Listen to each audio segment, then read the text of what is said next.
Hello sister. Hello. Sister gi min kai kau ge aduga kai lamdei nom ta haibiro. Agi min Rin Mila Rumpungdagi.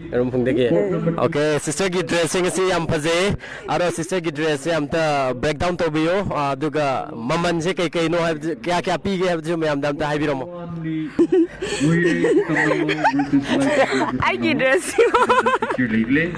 second hand ngak tang ne. Second hand je. Kumalam pa ki hoidera July len gi hoidera. Yang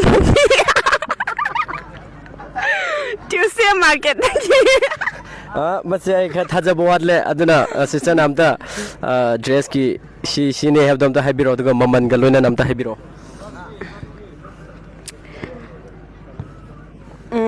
si West Coast ka purichina second hand dai ko kya maman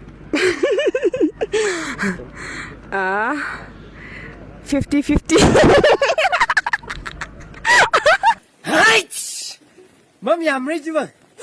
Asengba. Hoy. Asengba. Okay. Jeans sina 100. She online ne order daw ne. Maman kya no do? 2000 male. Tare natra ba. 2000. Araga sister gi ko chen hai gadra ma si ai boloi dira na daga aseng da buduro aseng da ne aseng da